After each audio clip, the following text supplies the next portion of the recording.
Blog Talk Radio.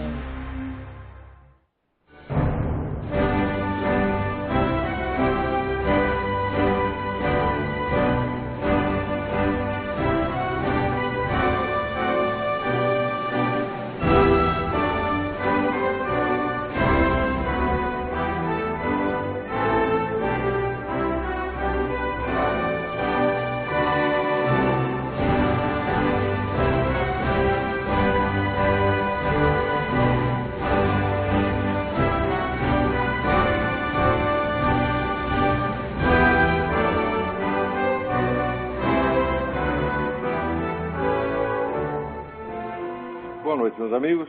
Estamos aqui de volta. Como sempre, começamos nosso programa invocando a Santíssima Virgem Maria e o Santo Padre Pio de Pietrelcina, para que roguem a Deus que nenhuma injustiça se cometa nesse programa. Quero dar aqui uns avisos. O pessoal que está tentando assinar o Seminário de Filosofia, mas está tendo dificuldade ali com o link de mensagem, por favor, escreva para contato@seminariodefilosofia.org. Dê preferência a este endereço. Não mande mensagens através do site. Escreva direto para contato@seminariodefilosofia.org. Segundo aviso, ainda há tempo para vocês se inscreverem para o curso sobre filosofia política de Eric Voegelin, que será realizado aqui em Colonial Heights, de 27 de abril a 2 de maio. Inscrições do Sr. Eduí, no telefone 041 9974 4443 ou 041 8884 6993. Os mesmos telefones servem para inscrição no curso de Cosmologia e Simbolismo Tradicional, que será dado pelo meu filho Luiz Gonzaga de Carvalho Neto, o Gugu, em data que eu não lembro, mas o curso vai durar 1 ano. Então vocês podem usar o mesmo telefone. Né? Aqueles que estão esperando para entrar no curso regular de filosofia do Seminário de Filosofia, esperem mais uma semana, no máximo 10 dias, que isso aqui eu já vou colocar no ar a primeira aula, tá certo? Provavelmente uns 2 ou 3 dias antes da aula eu coloco um aviso, mas a primeira aula já vai entrar no ar daqui a pouquinho, tá bom? Eu queria apelar a vocês que escrevam para o secretário de Educação do Rio de Janeiro, né? De Brasília, José Luiz da Silva Valente, apoiando pela demissão do professor que estava ensinando homossexualismo a crianças pequenas. Quer dizer, ensinar homossexualismo para crianças pequenas já é construir a freguesia para os pedófilos, tá certo? Que estão tudo na fila aí esperando. E está um professor fazendo isso, ensinando lá aos meninos como é bonito dar o curso, papica, essa coisa toda. Coisa muito pedagógica, um negócio de uma elevação pedagógica assim, fora do comum, né? Porque, na verdade, nem sexo heterossexual se ensina para criança, né? A não ser que você haja uma expectativa, uma indução deles à prática do sexo prematuro, né? Nem heterossexual, nem muito menos homossexual. Então tá lá o professor fazendo essa putaria lá na sala de aula, e o secretário José Luiz da Silva Valente demitiu o sujeito. Naturalmente recebeu pressões, né, de toda a mesa, porque você sabe que proibir falar de homossexualismo para crianças pequenas, você sabe que é fascismo, é crime hediondo, é crime contra a humanidade, não é isso? Se você ouvinte, você não ensinou o seu filho desde pequenininho a chupar pica, você é um fascista, você é um nazista, tá certo? Você é culpado de assassinato em massa. Sabia dessa? Pois fique sabendo. Aliás, eu queria recomendar aqui a vocês um livro do professor Paul Gottfried, Multiculturalism and the Politics of Guilt, Multiculturalismo e a Política da Culpa, publicado pela Universidade de Missouri.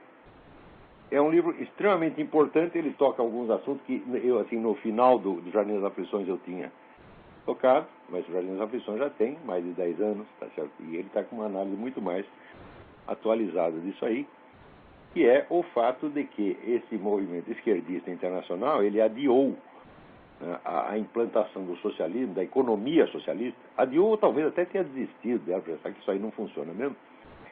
E passou a atuar numa área muito mais perigosa, que é o controle da vida pessoal. Quer dizer, o Estado, através da sua Previdência Social e outras instituições, empenhados em mudar radicalmente os valores, né, e o senso de orientação das pessoas na vida. Por exemplo, no Brasil, houve essa pesquisa da Fundação Perseu Abramo que 99% dos brasileiros é contra o homossexualismo. Então, o que o governo vai fazer? Ficar quieto com relação ao homossexualismo? Não, ele vai ensinar essas 99% de pessoas, 99% de brasileiros, que eles estão errados. Quem está certo é o governo. Quem é o povo, né, para decidir o que o governo tem que fazer? O governo é que tem que decidir o que o povo tem que fazer. E vocês pensam que isso é uma exceção, que é uma coisa que acontece no Brasil? Não, isso é uma política mundial que está sendo implantada há mais de 40 anos. De início veio lentamente, né, com coisas assim, tipo antitabagismo, tipo coisa de você não pode comer gordura e tal, e termina, né, dizendo quais são os princípios morais que você tem que seguir. Quer dizer, um Estado auto-intitulado mentor da população. Mas ele não se limita a ensinar, ele também cria novas legislações e intimida e pune aqueles que não estão de acordo com as novas regras. Então, há uma obra de engenharia social, engenharia psicológica sendo implantada em escala mundial. É uma coisa brutal. Quer dizer, isso praticamente não vai ficar como na China, só tem liberdade de tipo econômico, e mesmo assim é liberdade econômica para quem tem muita grana. E o resto é tudo controlado pelo Estado. Então, eles fizeram uma espécie, vamos dizer, de socialismo, né, às avessas. No início eles queriam controlar a economia, já viram que não dava. Bom, então a gente deixa a economia, mas de vingança a gente controla tudo mais, né, e aperta ali os parafusos para que ninguém possa respirar, ninguém possa dar uma queixa, né, e qualquer coisa que você escapa vamos dizer, da norma, você é chamado de fascista. Quer dizer, o empenho mundial em combater, né, os fascistas vai cada vez mais ampliando o sentido da palavra fascista, até que todo mundo que não concorda com meia coisa que o governo quer, é todo mundo fascista, e você já é um candidato a você perder seu emprego, né, a você ser, se você está na universidade, você vai ser boicotado com verba de pesquisa, até vai ser mandado embora. E, eventualmente, até irá para a cadeia, conforme aquela lei que está aí no Brasil, a famosa PL 121, que quer botar na cadeia todo mundo que critica o homossexualismo. Coisa que já está em vigor, por exemplo, no Canadá já está em vigor. Né? Mas o Canadá sempre foi um país socialista mesmo, é um lugar opressivo pra caramba. Então, esse secretário de Educação, justificando o seu sobrenome Valente, ele botou lá o propagandista do gaysismo para fora. E está recebendo pressão tudo quanto é lado. Então, por favor, escrevam apoiando para jl.valente@uol.com.br ou enviem para o www.escolasempartido.org, que fará chegar a mensagem até ele, né? Agora, antes de tudo mais, eu queria aqui responder uma mensagem que eu recebi do Márcio Nicodemos, né, que está aqui me passando um pito. No último Throat Speak, 16 de fevereiro, o senhor disse, aspas, a Opus Dei é um bando de boiolas, não faz absolutamente nada, fecha aspas. Aí prossegue ele, não é verdade. Não pertenço à obra, mas frequento algumas atividades e tenho bons amigos lá. A Opus Dei tem um excelente trabalho de formação espiritual com orações, missas, palestras, recolhimentos, retiros, apostolado, confissão e direção espiritual. Realiza inúmeros trabalhos sociais e tem um trabalho muito bom de formação intelectual com palestras, cursos, etc. Alguns membros admiram o seu trabalho e estudam a sua obra. Alguns membros rezam pelo senhor. Muito obrigado. E o senhor sabe disso. Sei, de fato sei. São homens íntegros, firmes na fé, estudiosos, trabalhadores. Portanto, espero que o senhor se informe melhor, pense bem e se retrate no próximo programa. Então, muito bem. Eu não disse que eles não são cristãos. Não disse nem mesmo que eles não são devotos. Eu sei que eles são cristãos, são devotos porque eu os conheço. O que eu disse é que são boiolas. E boiola não disse no sentido sexual, evidentemente. Boiola no sentido ideológico. O que é boiolice ideológica? Consiste no seguinte, o sujeito ser contra determinadas coisas, mas jamais combatê-las em público. Agora, se você diz que o Opus Dei está fazendo alguma coisa, eu vou te lembrar um negócio. O Papa Pio XII, em 1953, dizia que nós tínhamos que combater o comunismo, tá certo? Até o ponto da morte. Nós tínhamos que oferecer a nossa vida, tínhamos que arriscar a nossa vida para combater o comunismo, tá certo? Já onde o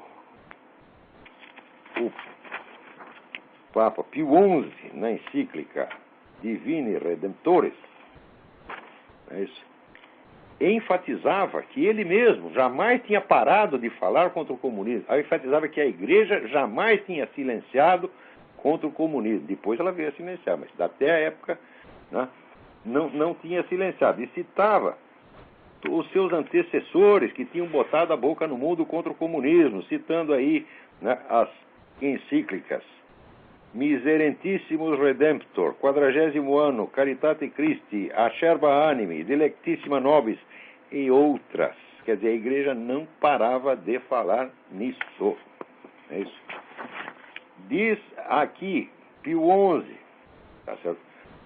Um poderoso fator que auxilia a difusão do comunismo é a conspiração de silêncio por parte de um amplo setor da imprensa não católica no mundo. Dizemos conspiração porque é impossível explicar de outra maneira por que a imprensa, em geral tão ávida de explorar mesmo os pequenos incidentes da vida, foi capaz de permanecer em silêncio por tanto tempo a respeito dos horrores perpetrados na Rússia, no México e mesmo na Espanha.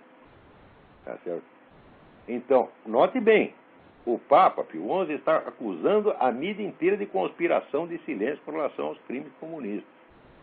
Agora, se ele está condenando até mesmo a imprensa leiga, você imagina as organizações cristãs que têm a obrigação não somente de denunciar dia e noite os maiores crimes já cometidos contra a humanidade e denunciar o maior inimigo que a igreja já teve em 20 séculos de história, mas tem a obrigação de oferecer a sua própria vida.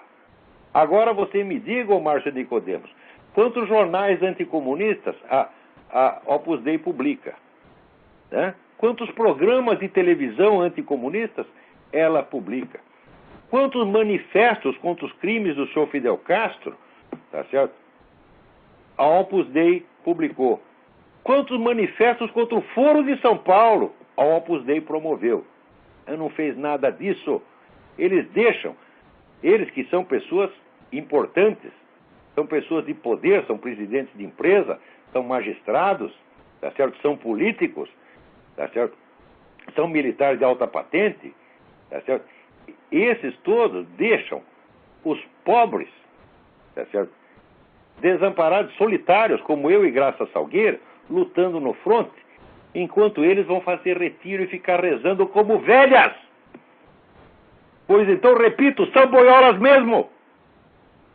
São boiolas mesmo em vocês, nesse sentido. Vocês são infiéis, porque os papas foram muito claros, e mais ainda, no milagre de Fátima, que foi o acontecimento mais importante da história humana desde o nascimento de Jesus Cristo. Nossa Senhora desceu à Terra, apareceu deixou a mensagem para 70 mil pessoas que assistiram à dança do sol, quer dizer, provocou um fenômeno astronômico absolutamente fantástico, majestoso e espetacular, como nunca se viu. Tudo isso para chamar a atenção para um perigo, que era de que a Rússia espalhasse os seus erros pelo mundo e inaugurasse uma perseguição de cristãos como jamais tinha havido na história. Ela anunciou isto. Agora, você não quer dizer que, claro, Nossa Senhora mandou rezar o terço, mas ela não mandou fazer só isso. Ela mandou você ficar escondidinho em casa. Se ela quisesse silêncio em torno disso, ela ia reunir 70 mil pessoas e fazer o maior espetáculo que já se viu nos céus, tá certo? Desde a criação. Ora, Nossa Senhora quer que vocês façam barulho, quer que vocês combatam, quer que vocês façam como o Papa Pio XI, que eu diz, jamais silenciei. como eu que não presto, eu não vou me comparar ao Papa Pio XI, que eu comparo com o Papa Pio XI, eu sou uma pulga, eu sou um cocô de pulga. Você está entendendo? Aquilo era um homem santo, eu sou filho da puta, mas eu estou cumprindo aqui a minha obrigação, porque foi o que Nossa Senhora mandou fazer. E você, quando tem dúvida, por exemplo, às vezes a igreja está dividida, um sujeito fala uma coisa, outro fala outra, tá certo? Mas o que Nossa Senhora falou não é dúvida, não há dúvida alguma. Você está entendendo? Ela deu uma ordem muito clara. Então, não é só para rezar o terço. Tá certo? Ela não quer descrição. Agora, veja, tem pessoas que reduzem esse combate de vida e morte contra o maior inimigo que a igreja teve, eles reduzem a questão, vamos dizer, de uma polidíssima divergência político-ideológica. E querem tratar os comunistas muito bem, como se fossem pessoas respeitáveis e não os criminosos, assassinos, tarados que são. Como se merecessem respeito. Quer dizer, isso é o que a igreja chama de respeito humano. Vocês todos da Opus Dei, vocês tratam, tá certo? A turma do Foro de São Paulo, dos partidos comunistas, os terroristas todos, com respeito humano. Vocês silenciam e ficam lá rezando como velhinhas. Quer dizer, na hora que o inimigo chega e ataca, os homens têm que sair para lutar. As velhinhas e as criancinhas ficam rezando dentro de casa. Mas essa tarefa delas não é nossa. A nossa prece, meu filho, é no campo de luta. Você está entendendo? É ali que nós oferecemos a nossa vida, tá certo? Em sacrifício, pela honra do nome de nosso Senhor Jesus Cristo, que está sendo pisado, pisoteado, cuspido dia e noite. Então não venha me dizer, eles fizeram seminário, eles fizeram retiros. Né? Eu quero ver os caras no campo da luta, usando, pondo ali a sua vida, o seu talento e o seu dinheiro. Você já ouviu falar da Graça Salgueiro? A Graça Salgueiro é uma psicóloga aposentada da prefeitura do Recife, ganha uma miséria por mês. Ela está fazendo mais contra o comunismo latino-americano do que a Opus Dei inteira. Nunca vi um homem da Opus Dei chegar lá e dar uma solidariedade, fazer uma visita, sabe, de cortesia. Não é isso? Ora, você visitar quem precisa de você é uma das obrigações mais básicas do cristão. No segundo mistério do Rosário, o que faz Nossa Senhora? Vai visitar a sua prima, que precisava dela. Vocês têm cumprido isso, seus desgraçados? Seus molengas, seus boiolas, seus viadinhos. É isso que vocês todos são. Não no sentido sexual, evidentemente. Tá certo? Preferia que fosse no sentido sexual. Se fossem, vamos dizer, se fossem homossexuais, estariam pecando. Tá certo? Mas todos nós pecamos de alguma maneira. Uns são viados, outros são bêbados, outros são jogadores, outros são adúlteros, outros são preguiçosos, tá certo? Outros são boca suja que nem eu, você está entendendo?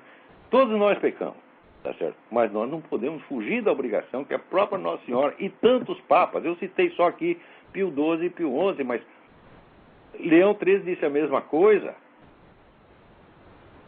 Tá certo? Quer dizer, aqui ele cita uma dezena de encíclicas que enfatizam isto. Esse negócio de comunismo não é brincadeira.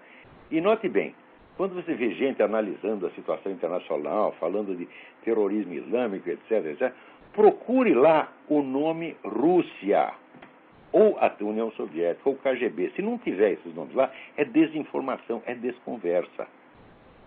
Nossa Senhora deixou muito claro, não falou assim, tome cuidado com o Islã. Não falou nada disso. Ela disse, a Rússia vai espalhar seus erros pelo mundo.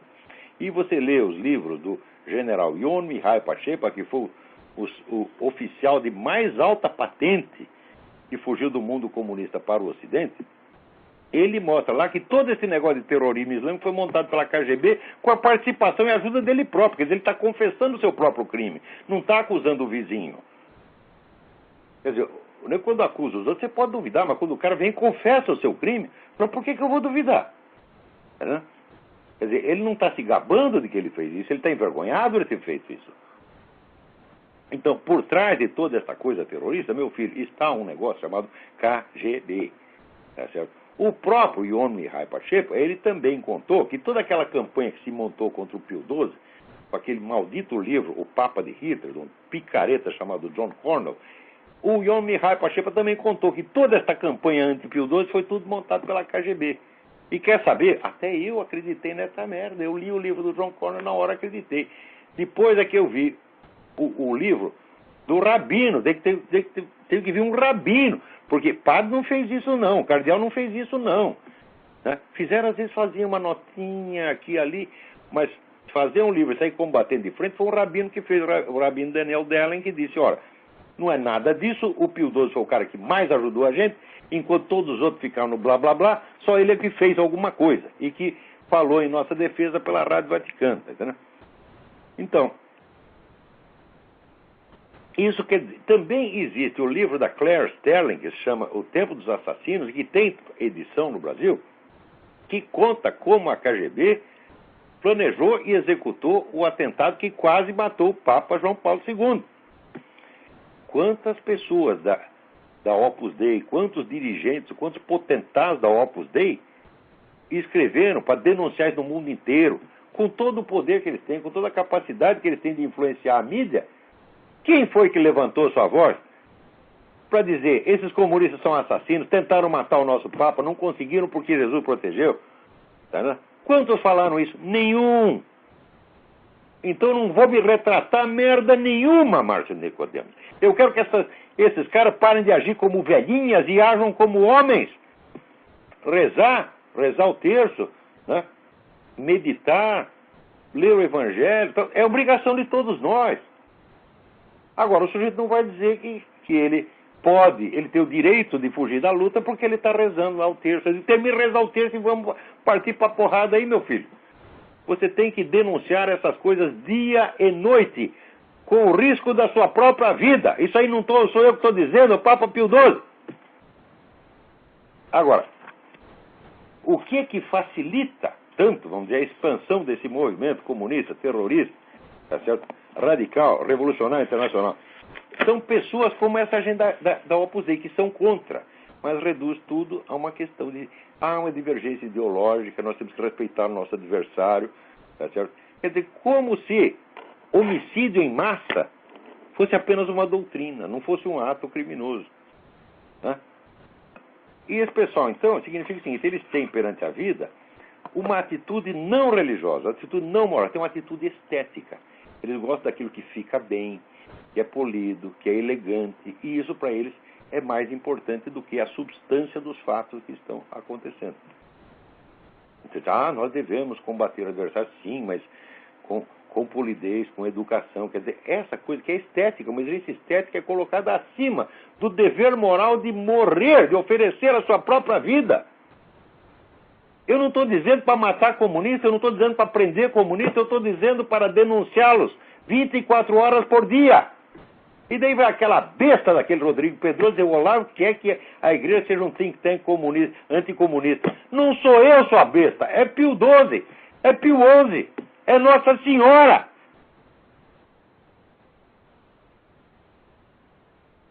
Você acha o seguinte, que Nossa Senhora desceu do céu para falar do perigo dos erros da Rússia que iam se espalhar pelo mundo inteiro. Um mês depois do aviso dela, estourou a Revolução Russa e começou a matança de cristãos. Que não parou até hoje. E vocês estão lá rezando, fazendo retiro. E não quer que eu chame de boiola? Olha, eu chamo de boiola por caridade. Porque eu devia dizer, são traidores e cúmplices do inimigo. É isso que eu deveria dizer. Mas eu não digo isso porque eu sei que isso não está nas intenções dele, pelo menos não está na intenção da maioria. Se bem que pode ter gente lá infiltrada. Recentemente, saiu um depoimento de uma senhora chamada Bella Dodd, que tinha já escrito um livro de memórias a respeito da participação dela na espionagem comunista, mas tem um detalhe que ela não tinha contado no próprio livro, e que recentemente divulgou, que foi a infiltração maciça de gente da KGB dentro da igreja, mas desde os anos 30. E ela mesma disse, eu pessoalmente coloquei 1.200 pessoas lá dentro. Uma pessoa colocou. Ou seja, vocês já pararam para examinar quantos desses cardeais liberais, desses caras que vêm falar com voz adocicada a respeito do adversário, quantos desses são agentes infiltrados da KGB? Quantos outros que não são agentes, mas são pagos, são são venais, foram corrompidos, enquanto os outros que colaboram, sem nem mesmo receber dinheiro, colaboram por covardia. Já pararam para pensar quanta dessa gente, né, colaborou para que se realizasse aquela coisa abominável, aquela abominação do Pacto de Metz, que é a igreja colaborando com o comunismo, silenciando com o comunismo, em troca de quê? De 2 arcebispos ortodoxos participar do Concílio Vaticano II. Você acha que vale a pena? Olha, você me manda 2 convidados e eu silencio sobre o maior crime do século. Eu silencio sobre a matança àquela altura. Já eram 50 milhões de cristãos. Você procura as atas inteiras do Concílio Vaticano II, a palavra comunismo não aparece. É gente desse tipo que está na Opus Dei. Muitos enganados, achando que a obrigação deles é apenas, né, rezar e fazer retiros, e acreditando na seguinte coisa. Só tem 2 alternativas para a igreja. Você tem a igreja esquerdista, militante, e tem a igreja apolítica. Ou seja, a igreja não pode fazer política em defesa própria. Ela não pode fazer política cristã. Ora, meus filhos, o que determinou o rumo das coisas na Europa depois da Segunda Guerra foram os partidos chamados de democracia cristã. Foi a democracia cristã os partidos da democracia cristã que impediram que a Europa Ocidental caísse sob o domínio dos comunistas. Agora, se tivesse, por exemplo, Konrad Adenauer, diz, não posso fazer política, não posso usar minhas tantas mãozinhas nisso aí, eu vou para casa, vou rezar o terço e fazer retiro. Os comunistas teriam tomado a Alemanha inteira. A mesma coisa na Itália, a mesma coisa na França. De Gaulle, vocês não vão dizer que vocês são mais católicos do que De Gaulle, que era um homem que ia na missa, confessava e comungava todo dia. Ele jamais parou de combater isso aí. Ele se arriscou no combate contra os nazistas, se arriscou no combate contra os comunistas, até o último dia do mandato dele.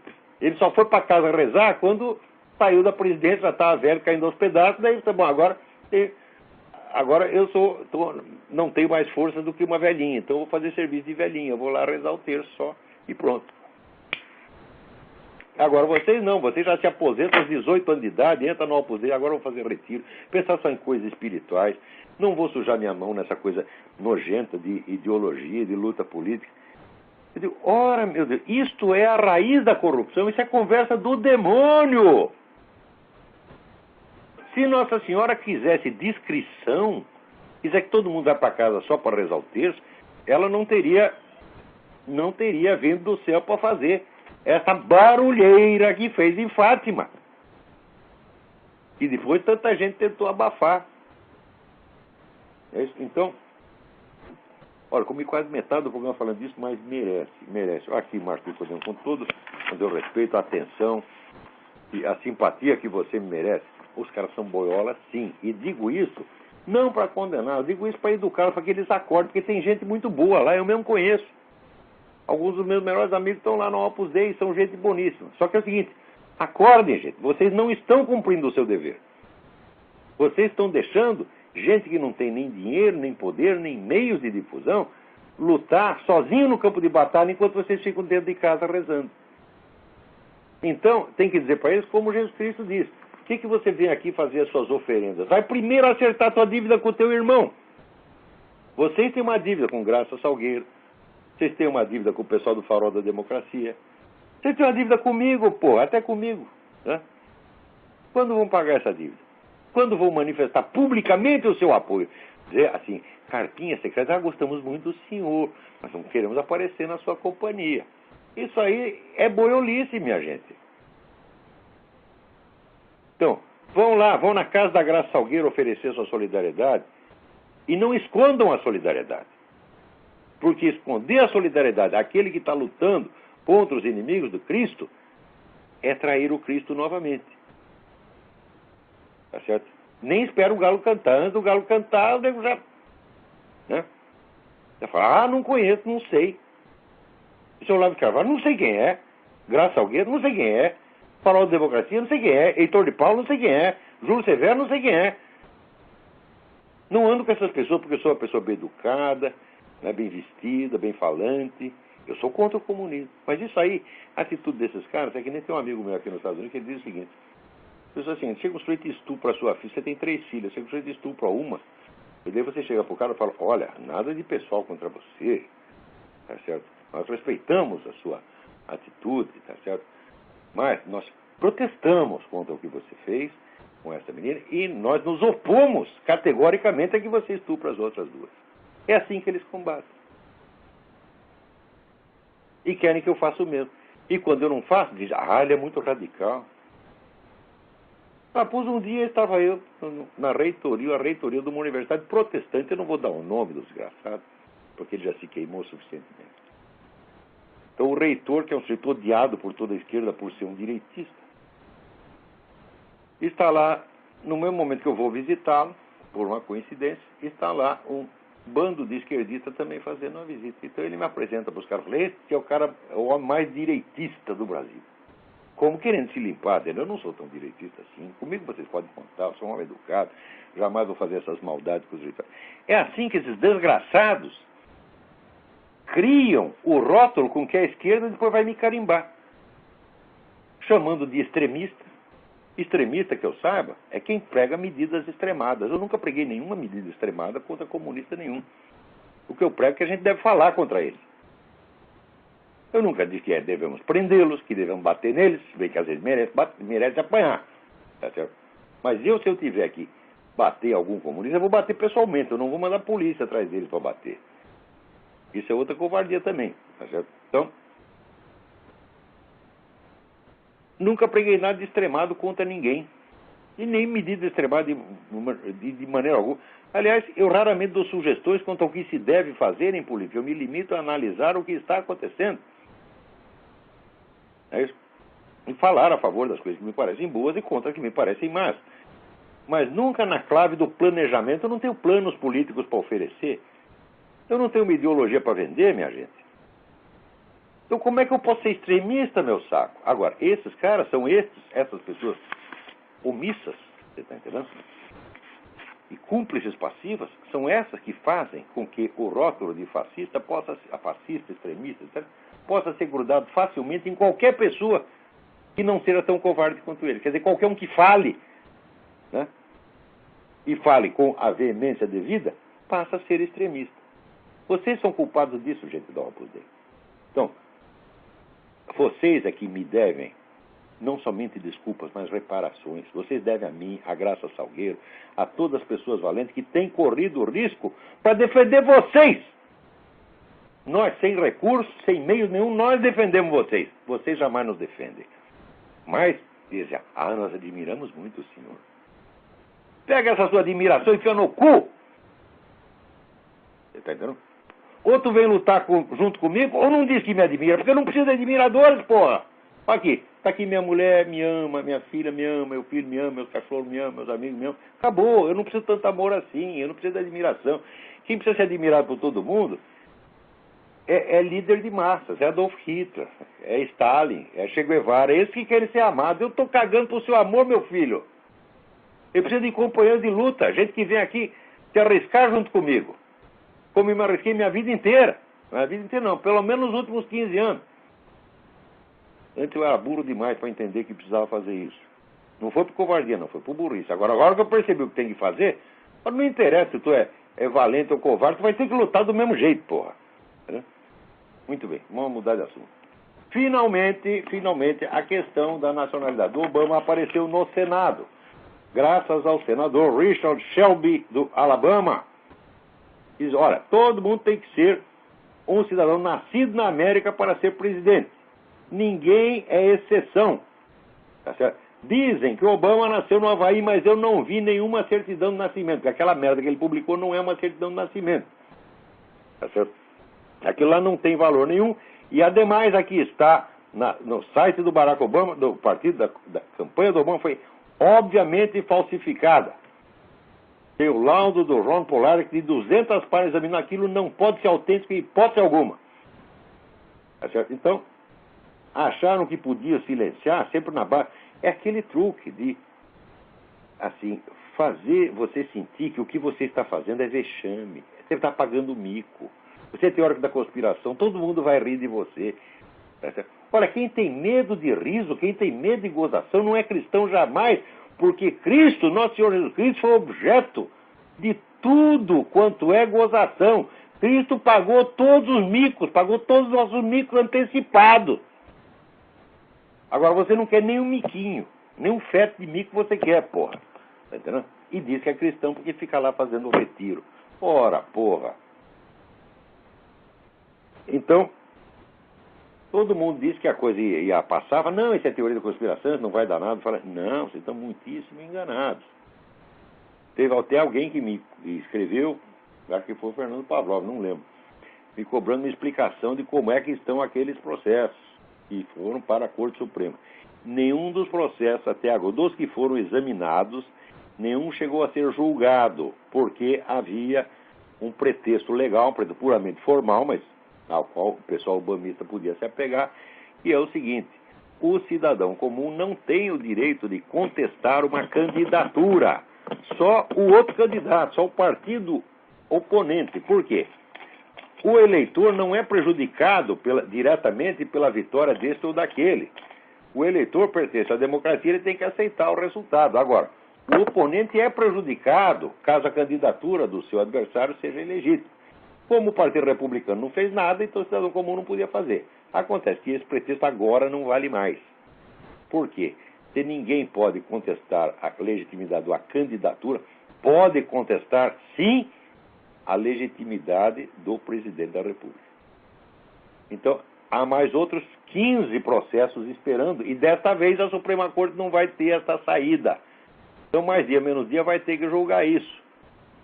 Tá certo? Então, fizeram o possível para abafar, onde foi a notícia mais importante de todos os tempos, porque o que o Barack Obama montou foi a maior fraude conhecida na história humana, enganou o país inteiro. Tá certo? E ninguém quis noticiar. Foi a notícia mais subnoticiada da história do jornalismo universal. E baixaram uma cortina de silêncio como somente se viu na União Soviética. Agora aqui, que era a terra da liberdade de imprensa, os caras cederam voluntariamente a sua liberdade de imprensa para favorecer o candidato democrata.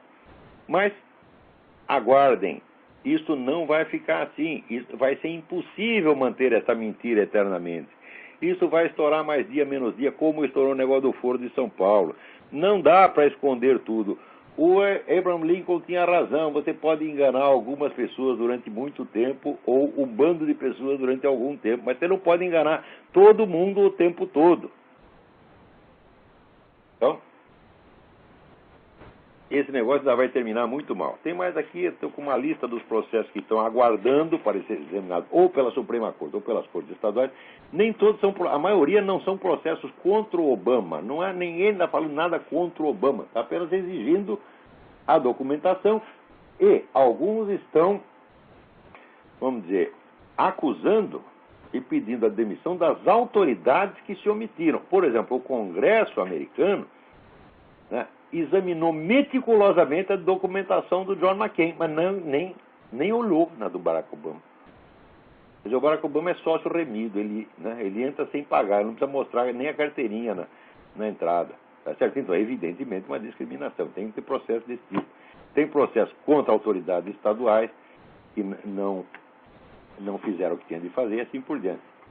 Então, é errado dizer que são processos contra o Barack Obama. 2 ou 3 são, mas a maioria não é.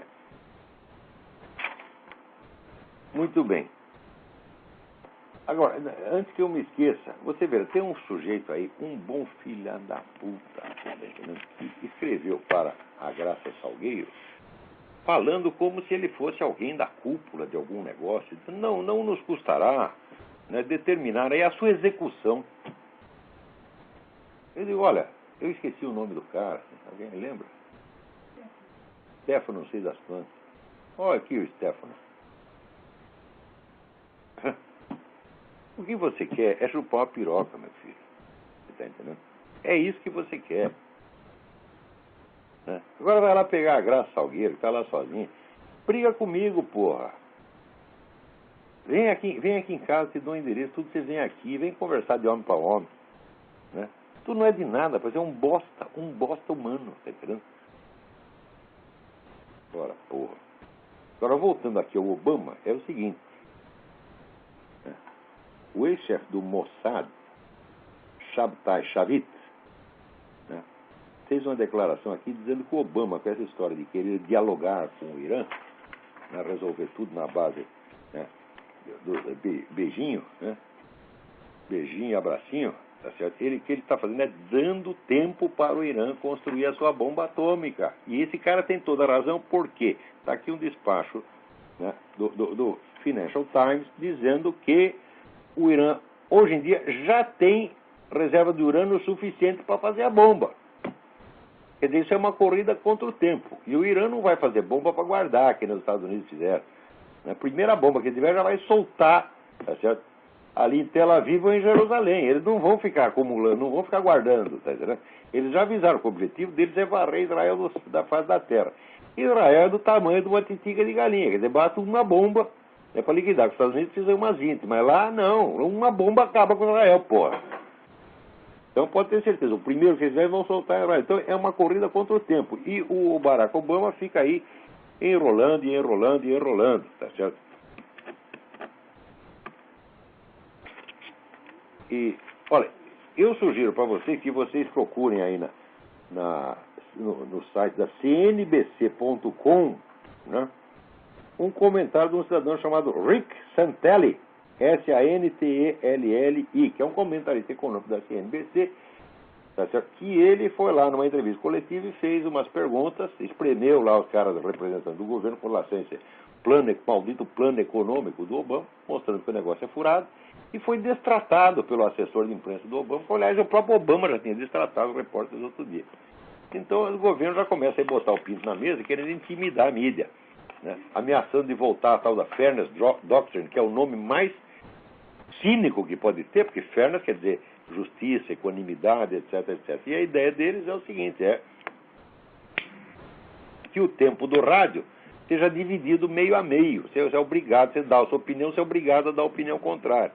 Como aqui o espaço está mais ou menos dividido 50%, 50%, porque a esquerda tem jornais e televisão e a direita tem o rádio, então o que vai acontecer? Os 50%, 50% vai virar 75% esquerdista contra 25%, numa só tacada. E o governo Barack Obama está ameaçando fazer isso.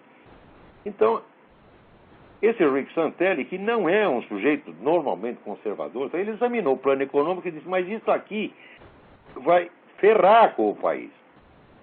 Não é possível, tá certo? Que o sujeito acredite que gastando dinheiro, torrando dinheiro, né, ele vai acabar com a crise, porque foi justamente gastando e torrando que se criou a crise. Portanto, o negócio vai agravar. Né? E ele então está praticamente clamando na televisão, gente, na televisão, na CNBC, que não é um canal de direito, clamando assim, nova Revolução Americana, tem que derrubar essa merda desse governo, tá entendendo? É muita coragem desse Rick Santelli, dê uma olhada lá. Mas não é sem razão, porque olha aqui, essa semana, né, a mídia Dow Jones baixou o seu ponto mais baixo dos últimos 6 anos, graças a esses estímulos, né, do Obama. Ninguém está acreditando nisso, porra. Ninguém acredita nisso. Foi feita uma pesquisa, 63% dos americanos acham que esse plano vai ferrar com o que sobra da economia americana. Como o tal do New Deal, que é tão celebrado por essa gente, ferrou com a economia na época. Quer dizer, ninguém está se iludindo com esse negócio, não. Porque, olha, todo mundo achou bonitinho o Barack Obama, vamos votar no cara, change, mas na hora que dói no bolso, né, volta tudo atrás. Agora aqui tem uma pergunta do Moreno Garcia. O senhor vem estudando e trazendo ao público muitas informações sobre a estrutura do PT e do Foro de São Paulo há muitos anos. O Lula é um líder de fato e um bom estrategista, ou há por trás do PT e do Foro alguma eminência parda ou elite intelectual? Como funciona essa estrutura de poder? Além das atas do Foro, há mais alguma fonte primária importante ou bibliografia básica? Claro que há. Então, em primeiro lugar, tem que ler as atas dos congressos, dos vários congressos do PT. Porque o PT sempre foi assim, falar uma coisa para fora, mas outra para dentro. Quem é que vai ler as atas? Aquilo é de uma chatice imensa, né? Ninguém lê. Só eu, né, que sou maníaco, porque você sabe que eu sou um sujeito extremista, louco, psicótico, perigoso. Então, como prova da minha periculosidade, eu até li as atas do PT, porra, né? Além disso, tem um site que eu sempre recomendei, que o site está linkado no meu site, que é o site Gramsci e o Brasil, onde você vai acompanhando as discussões desse pessoal gramsciano, né, mês após mês. Porque isso é uma característica do movimento comunista, é o seguinte: sempre tem uma elite intelectual encarregada de discutir tudo e fazer as análises de conjuntura. Essas análises, por sua vez, vão orientar as decisões dos líderes e estrategistas. Não há nada de parecido com isso na direita. Tá certo? Você não tem um think tank direitista. Você tem gente, um aqui fazendo um blog, outro de vez em quando faz o Fórum da Liberdade, né? Mas, primeiro que, e tudo isso somado, é ínfimo em relação aos recursos que tem o esquerdista. Agora, essa turma do Foro de São Paulo, não se passa uma semana que você não tem a reunião do grupo de trabalho do Foro de São Paulo em alguma capital da América Latina. Então, essa elite intelectual, ela existe, é ativíssima. Ela está continuamente reajustando o seu diagnóstico de conjuntura e sugerindo novas linhas estratégicas. Isso não é só no Brasil, isso é no mundo inteiro. Eles estão continuamente fazendo isso. Agora, eu tentei convencer pessoal de empresas, né, pessoal de Forças Armadas, nós precisamos fazer um think tank, começar a fazer isso de alguma maneira. Análise de conjuntura, não é propaganda, não é sair escrevendo em jornal, são análises científicas que tem que ser feitas, tá certo? Então, mais de 10 anos atrás eu propus uma pesquisa sociológica sobre a mídia brasileira. Eu não conhecia um tostão para fazer a pesquisa, eu não podia fazer sozinho, por quê? Porque eu precisava de, digamos, 50 garotos saindo em campo para fazer as pesquisas. Então não dá. Então também não posso botar, eu não posso botar meus alunos para trabalhar de graça para mim. Então não tinha dinheiro, não se fez a pesquisa. Então, esse pessoal, eles entendem que tudo no movimento político gira em torno do que os intelectuais estão diagnosticando. Eles sabem qual é a função dos intelectuais. Agora, o pessoal da direita, não. Eu vivo recebendo convite. Você não quer escrever em tal lugar? Você não quer dar um curso não sei aonde? Eu preciso que alguém escreva um discurso para mim, sempre me oferecendo serviço que está infinitamente abaixo da minha capacidade. Agora, chega assim, olha, vamos constituir um think tank, está lá a verba, você tem o tempo todo para você fazer seus diagnósticos e orientar a gente. Isso ninguém faz. Você está entendendo? Então, a esquerda, ela pega os seus intelectuais e trata a pão de ló para quê? Para que eles tenham tempo de estudar as coisas e fazer diagnósticos precisos. A turma da direita não. Pensa que filósofo é office boy, pensa que filósofo é redator de discurso. O Zé Guilherme Melchior não redigiu discurso para o João Leitão de Abreu, para o presidente Médici. Redigiu, porra. Como é que pega o homem do gabarito do Zé Guilherme Melchior para escrever discurso? O Zé Guilherme Melchior deveria ter mandado tomar no cu. É isso? Como eu mandei tomar no cu o sujeito lá do partido dito de direita que queria me oferecer R$5.000 para escrever uns artigos para ele. Tem que mandar tomar no cu. Tá certo? Aqui, meu filho, eu sou um filósofo, eu sou um scholar, eu sou um estudioso, eu sou um erudito. Eu não estou aqui para escrever para você as suas ideias. Ao contrário, você tem que aprender com as minhas ideias. Tem que sentar ali na minha escolinha e aprender direitinho. Isto se refere a todos os políticos, generais, empresários do Brasil. Se vocês tiverem gabarito para ser meus alunos, é porque vocês são muito inteligentes. Nenhum de vocês será jamais meu patrão. Nunca. Se der dinheiro para algum projeto meu, tá certo? Isto não vai representar nenhuma obrigação minha para com você. Eu vou tratar você como qualquer outro aluno. Aluno que não tem um tostão para pagar, receberá a mesma atenção que você recebeu. Tá certo? Então, pelo menos isso a esquerda já aprendeu. Tá certo? Claro que os intelectuais deles não têm nem a minha consistência, nem a minha seriedade, nem nada, mas eles trabalham e se esforçam. E eles são o núcleo. Agora, você não vê uma pessoa da direita lendo os escritos desses intelectuais. Eles leem no máximo declaração de líderes, que são a espuma, que são a periferia do movimento. Então, é por isso que não entendem nada do que está acontecendo. Nos escritos intelectuais orgânicos do partido, aqui você vai ver, com 10, 20 anos de antecedência, a estratégia que eles vão seguir no futuro. Ninguém pode fazer algo que ele não pensou. Primeiro tem que pensar para depois fazer. Então, você tem que ver aonde está a atividade intelectual. É dali que vai sair a política no futuro. Agora, o pessoal da direita não entende nem isso, né? Ai, meu saco, quanta burrice, né? O nosso tempo está quase chegando ao fim. Né? Vamos ver o que mais temos de urgente aqui.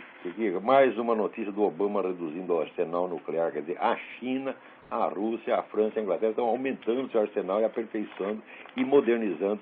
Os Estados Unidos estão deixando todas as suas ogivas envelhecerem e ainda quer jogar fora, porra. Quer dizer, não é possível. Olha, o pessoal que votou nesse cara estava com merda na cabeça.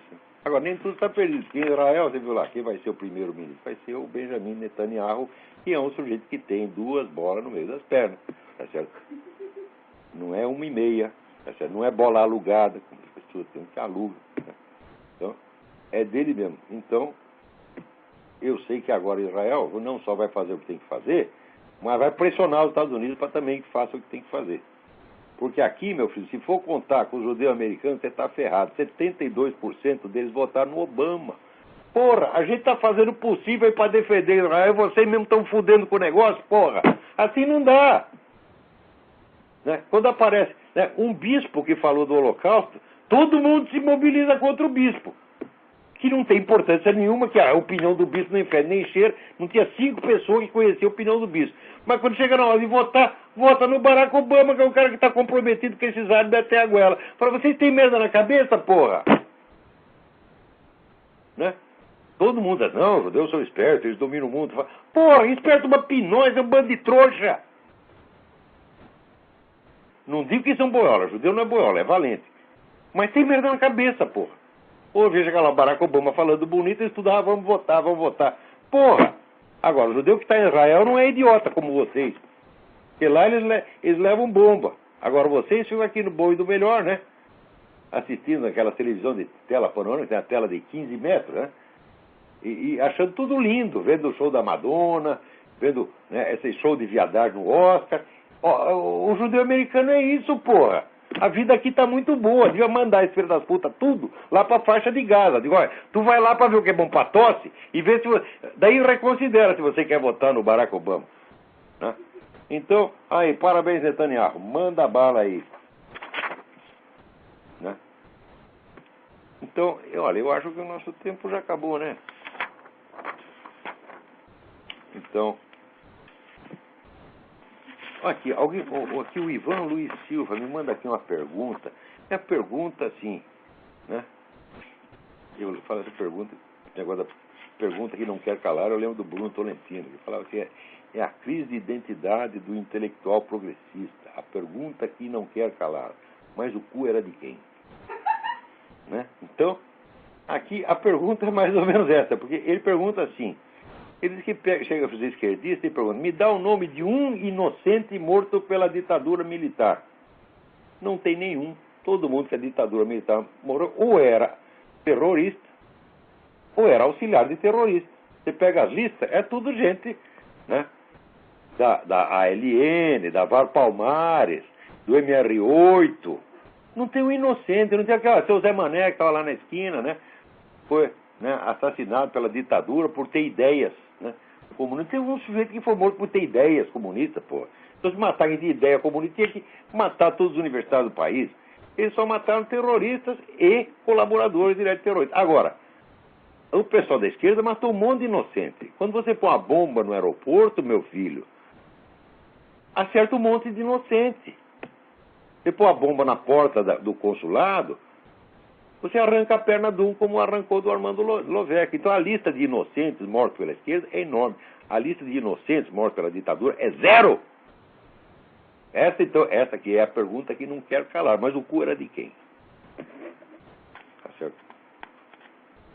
Então, olha aqui. O Ronaldo L-A-U-X,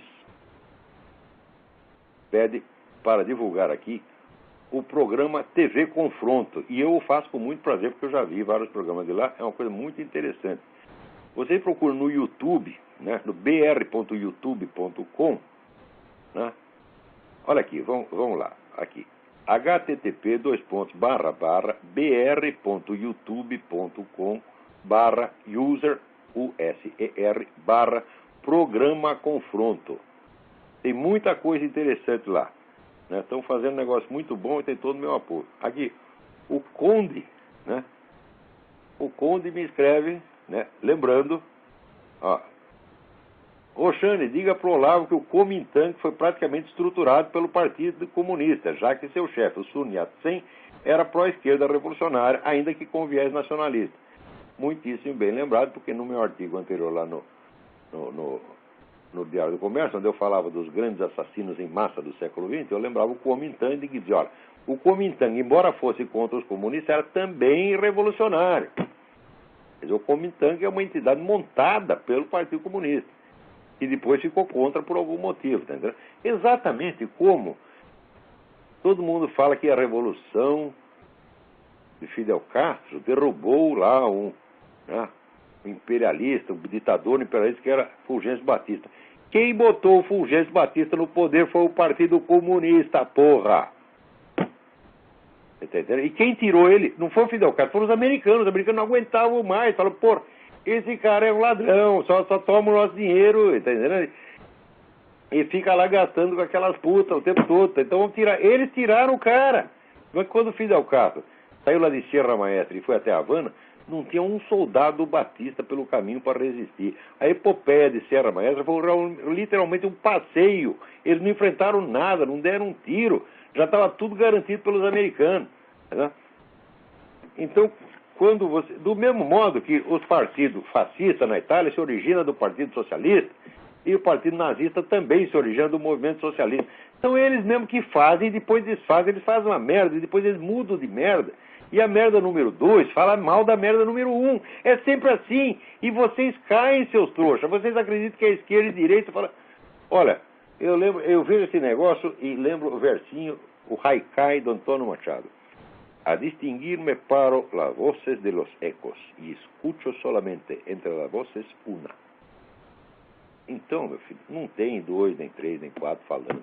É uma só voz e um mundo de eco. Entendeu? Tudo que você vê no mundo é assim.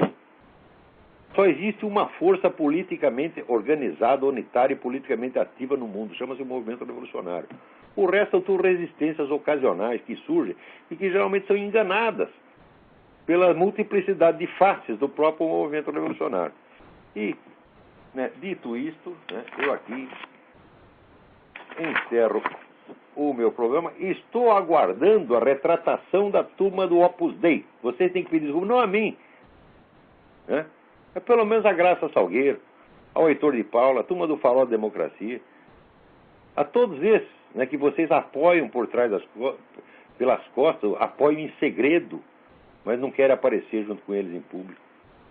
Vocês têm uma dívida moral enorme com a gente. Então, até a semana que vem.